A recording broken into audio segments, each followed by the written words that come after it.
Good morning everyone, I am Rehan Palopalo. I'm discussing the pre-immersion.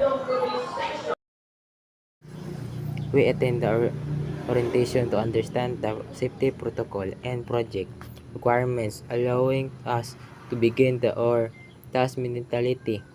Afterward, to respond to warehouse where Miss Heidi briefed us the or specific responsibility or the first task involved organizing warehouse equipment, specifically lifting and conducting an inventory count of the wire rolls. Dito, what we did organize the equipment in the warehouse because that was the instruction gave to us by Ma'am Heidi. We started by setting aside the items that were separate from their set. Next, we organized the nails and boots. We contained them and grouped them together, which made the most easier to find since all the identical items were sorted into one place.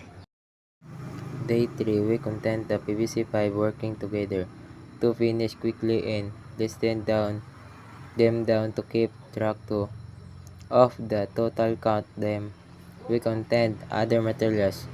There were so many, and some pipes were still wet, which made handling them a bit of uncomfortable. Next, we contained the metal PVC fitting outside and organized them. After that, we contained the switches rating from 1 gang to 3 gang switch. Finally, we all helped each other carry towards inside the warehouse. My day for my groupment and organize the breakers so they would be easier to count.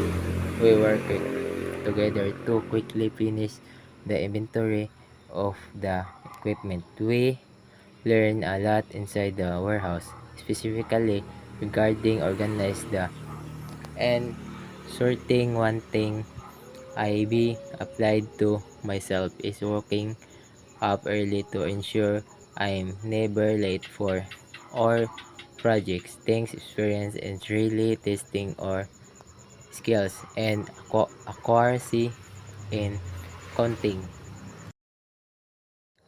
Day 5, we accurate several kinds of point and work together with a colleges so it's called to finish quickly and make it easier to count of the boxes of the pen. Next way we content to organize the electrical PVC pipes. Aside from the counting, we also did many other takes us as carrying wires and junction box and the other materials. Every Thursday we conduct the toolbox meeting and pray together to ensure everyone safety.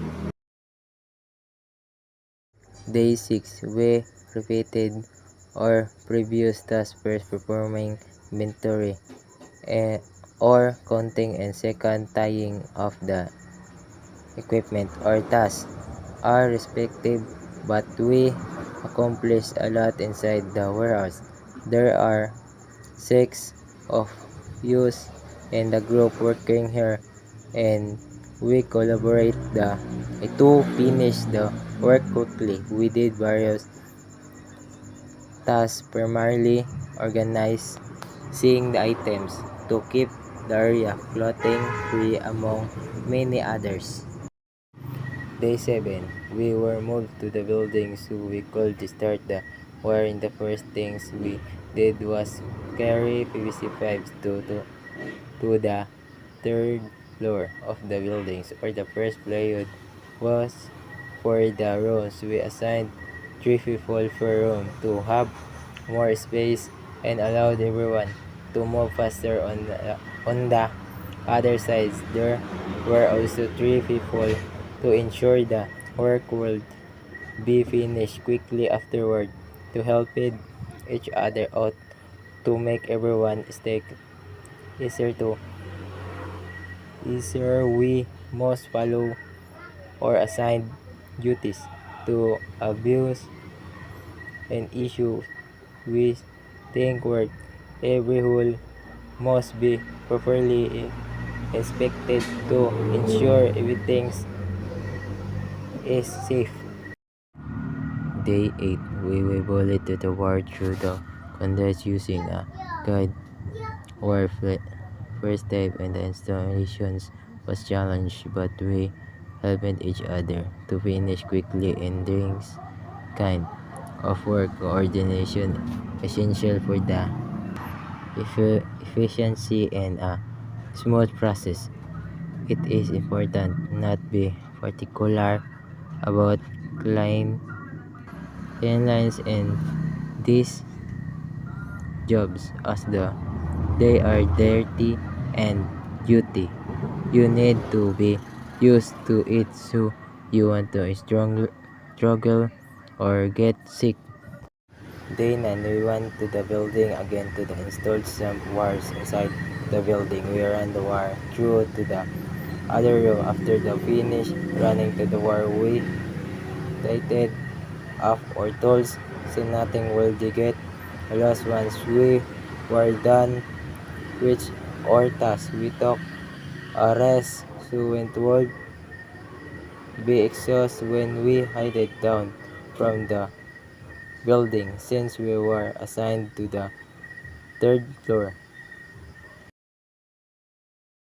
They then were sent back to the warehouse to clean and organize the work we did on our first day. We sorted to the pair to the various equipment parts. Afterward, we took a snack break so everyone would have the energy to continue working. Once finished, we returned to our task and conducted an inventory of the parts we had organized and stored. Thank you.